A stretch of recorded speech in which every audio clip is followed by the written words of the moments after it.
A gente volta a conversar sobre o dia de paralisação realizado em todo o país. O advogado especialista em direito trabalhista e previdenciário, Décio Scaravaglione, está conosco para nos ajudar a entender alguns pontos. Você pode tirar suas dúvidas pelo WhatsApp 99588-2374, mande a sua pergunta, mande ela por texto, não ligue, por favor.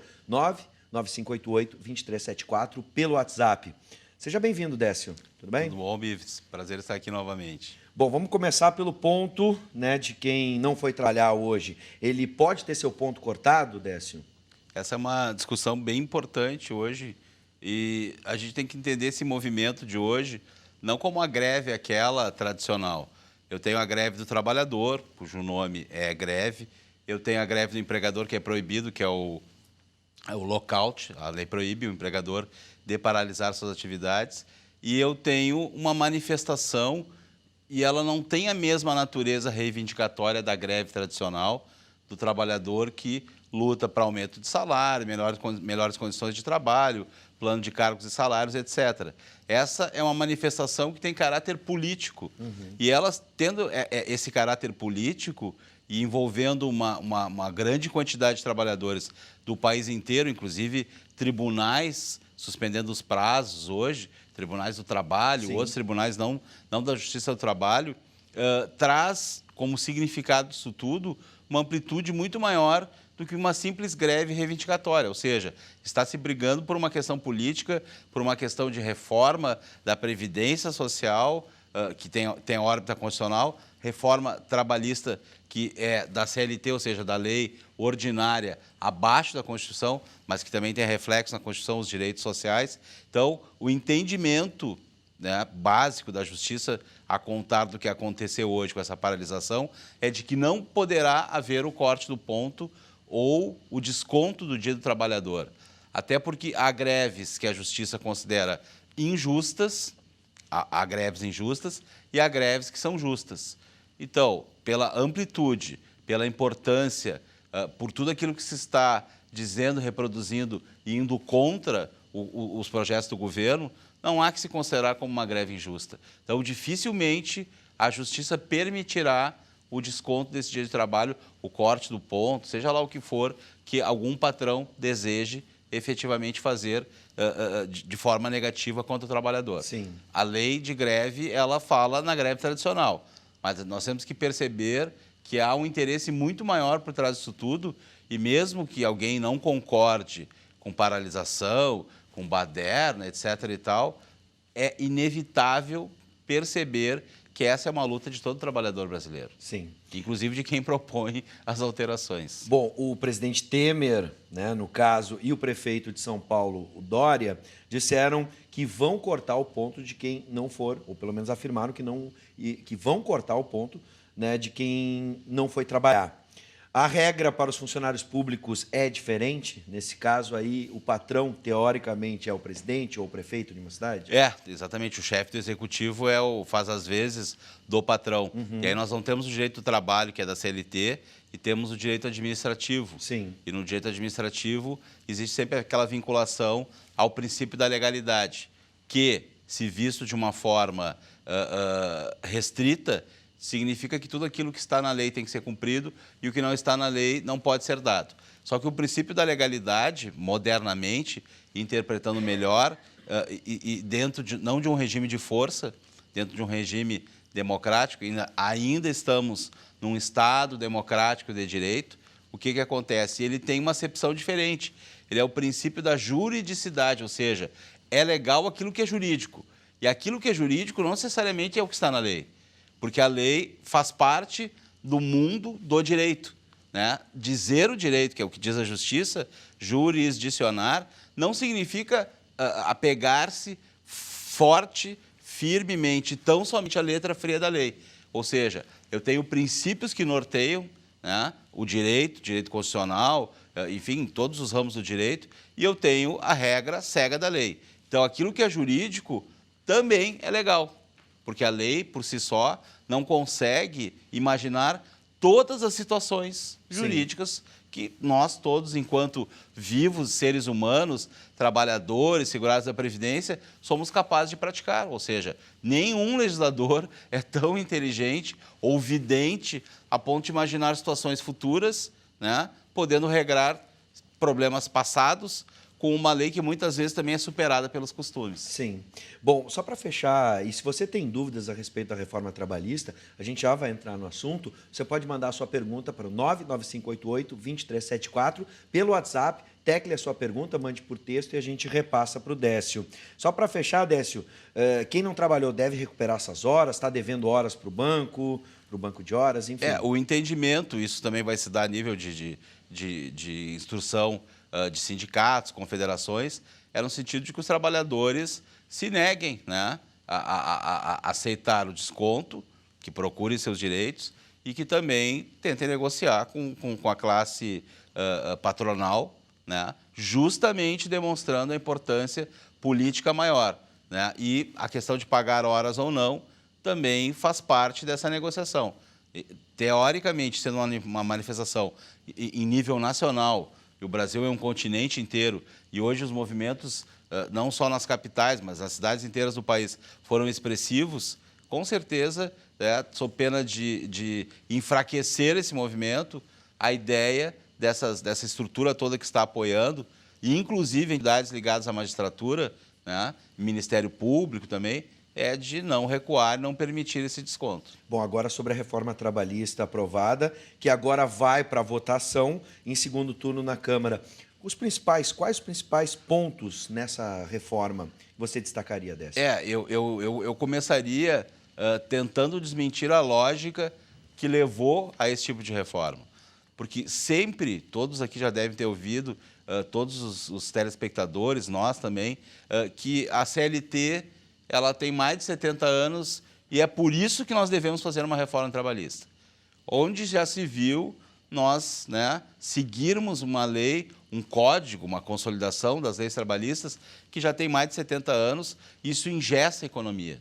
Ora, isso é uma grande inverdade, é uma falácia, mais uma mentira, tal qual o déficit da Previdência para justificar essa reforma, que não é verdadeiro, sob o ponto de vista de que 85% aproximadamente da CLT não tem mais o conteúdo original.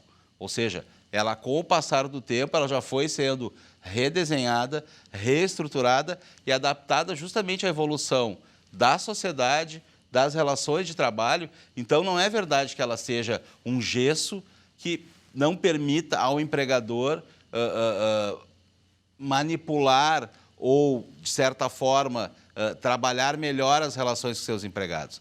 Isso não é verdade. Então, partindo disso, que é uma falácia, vem esse processo todo de reforma. E essa reforma, como tu disseste, e eu já tinha colocado no início também, ela não tem órbita constitucional. Então, o quórum para aprovação é menor, mas tem a votação nas duas casas. E se, por exemplo, o Senado mudar alguma coisa, volta para a Câmara e o processo não está liquidado. Mas, fundamentalmente, a base, a ideia norteadora dessa reforma está na quebra da organização sindical. Essa é a principal crítica que eu faço. Porque nós temos a prevalência, a ideia dessa reforma, do negociado acima mesmo do legislado. Sim. E eu poderia estar sendo contraditório agora quando eu digo que não é só o da lei. Desculpa te interromper, a gente tem uma informação de última hora que tem a ver com isso. Vamos lá com este assunto. Guilherme, pode ilustrar aqui para a gente? A gente vê os manifestantes agora em deslocamento, saindo da Borges de Medeiros. Em direção ao Largo Zumbi dos Palmares. Perfeito, obrigado, Guilherme. O grupo, então, saiu da Esquina Democrática e agora se desloca em direção ao Largo Zumbi dos Palmares, onde vão se encontrar com mais um grupo de manifestantes que está desde a tarde no local. A gente vê viaturas da Brigada Militar, então, que estão fazendo este acompanhamento, e a Borges de Medeiros está interrompida no sentido centro-bairro. Sim, e deve seguir depois pela região da Perimetral, né? Deve ficar interrompido o trânsito ali também. Bom, voltando então, Décio, desculpa te interromper, uma informação de última hora. Com certeza. Eu vou até avançar um pouquinho para a gente ganhar tempo. Em cima dessa perspectiva, o projeto aprovado altera mais de 100 pontos da CLT. Segundo os sindicatos, né, é um exagero que os sindicatos dizem de que a CLT está perdendo o seu valor, vai perder o seu valor? De certa forma, sim. ela é o amparo do trabalhador, que não adianta mesmo com o passar dos anos. Com a evolução da técnica, etc. e tal, os meios de comunicação cada vez mais atentos a tudo, a parte mais fraca da relação trabalho-capital é o trabalho. Há uma hipossuficiência, ou seja, o trabalhador ele é imensamente menor do que a empresa e o capital. E aí, quando nós temos a prevalência dessa questão do que é negociado sobre aquilo que é legislado, eu quebro a força dos sindicatos e eu, por exemplo, eu exponho o trabalhador à atuação direta da empresa sobre ele. Porque nós temos negociação coletiva, né, que são os acordos coletivos ou as convenções coletivas, e agora passa a se admitir também a negociação individual. Sim. Ou seja, há uma fratura no grupo, né, e isso enfraquece a classe trabalhadora. Claro. Eu já está até me respondendo a questão número 6, que é sobre essa questão de sobrepor a lei, né, as relações de trabalho. É vantajoso para quem? Acho que já ficou bem claro na tua resposta. Porque daí eu faço o quê? Eu faço a prevalência da força do capital, ou tu negocia direto comigo, ou tu pode ser despedido. Sim. Passa a ter isso aí. A gente tem a pergunta do Alexandre Martinin. Ele pergunta o seguinte: doutor Décio, não acha que a terceirização garante mais direitos ao nível da justiça do trabalho? Pois é. Tudo começou pela terceirização, que já foi aprovada. Nós não tínhamos uma lei clara da terceirização. E a terceirização, ela cria um problema, porque ela coisifica o trabalhador. Ela transforma o trabalhador em coisa. Por quê? Porque a terceirização significa que eu tenho uma empresa e eu vou contratar empregados de outra empresa para atuar na minha empresa. Muito bem, o que acontece? Eles não são meus empregados, eles são empregados de quem empresta eles para mim. Eu sou o tomador de serviço. E eu tenho que pagar um X e essa empresa é que vai ter a relação trabalhista direta. Muito bem, a lei da terceirização antes, ou que se admitia, era a terceirização das atividades meio. O que é uma atividade meio? Eu tenho uma padaria. Eu posso contratar um padeiro que seja de terceiro? Não. Eu faço o pão, então o padeiro tem que ser meu funcionário. Sim. Mas eu quero colocar um vigia, um vigilante na frente do meu negócio para evitar assaltos, etc. e tal. Muito bem. Esse pode ser de fora, porque eu faço pão, eu não cuido de segurança. Eu quero alguém para limpeza, eu quero alguém para o asseio, para a organização. Ok. Então, a atividade meio já era admitida para a terceirização. E agora está se admitindo que ela seja irrestrita, ou seja, toda e qualquer função, inclusive o padeiro, Sim. nesse exemplo da padaria. E aí, quem é o padeiro da minha padaria? Porque, na verdade, uma das questões básicas da relação de trabalho é que o sujeito não pode mandar o irmão dele trabalhar. Tu imaginas amanhã o teu irmão vem apresentar o jornal porque tu tens algum compromisso. Não, o contrato de trabalho, ele exige a pessoalidade. E o ser humano sendo bem tratado, valorizado e tendo a sua relação perfeita, definida, alinhada, sabendo como é que ele vai trabalhar hoje, quanto ele ganha amanhã, evidentemente ele rende muito mais. Sim. E na Justiça do Trabalho, para objetivar a resposta, temos um outro problema. Porque se a empresa que me emprestou o trabalhador, eu sou o tomador e ele é o prestador, e tem a prestadora que me fornece esse funcionário, se ela quebra, eu sou responsável. Muitas vezes vai-se atrás de um, vai-se atrás de outros, e a realidade da Justiça do Trabalho hoje é essa, principalmente no meio da construção civil. Muitas vezes o trabalhador não consegue recuperar a sua verba rescisória que não foi paga de ninguém. Sim. E um e outro, aí um não vai na audiência, prorroga a audiência para outro dia, passa para um, passa para outro. Ou seja, pode virar, ao contrário de ajudar, um pandemônio para o trabalhador. Bom, Décio, a gente tinha outras questões aqui, como a flexibilização da jornada ali com 12 horas, tendo 36 horas de descanso, a questão do trabalho das gestantes também, enfim, o imposto sindical. Mas eu vou deixar esses 2 minutos finais para que tu faça um resumo dessa reforma da CLT. Na verdade, ela parte, então, ao meu entendimento, de quebrar a proteção do trabalhador, sob o ponto de vista de lei, sob o ponto de vista do sindicato, porque ela acaba com o imposto sindical, que é obrigatório. Não confundir o imposto sindical com ser associado ao sindicato, que são coisas diferentes. Eu sou se eu quiser, mas o imposto eu tenho que recolher. Muito bem, ela cria o trabalho à distância, o teletrabalho, que não existe hoje. Pode ser interessante, só tem que ver quem é que vai fornecer os meios.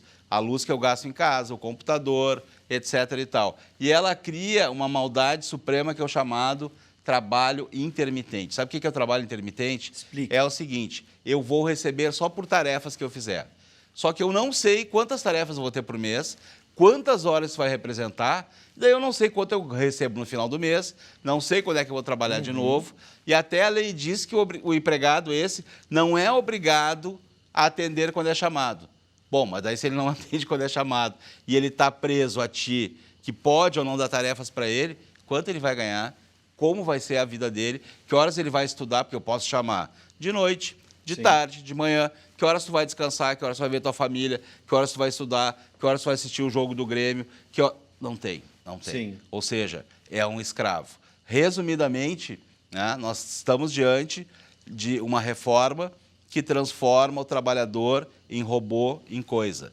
Esse é o objetivo. E há estatísticas, só para encerrar, essa é a minha opinião, mas ela tem estatísticas de que cortes na área do direito do trabalho quanto aos direitos do trabalhador não fazem crescer a economia.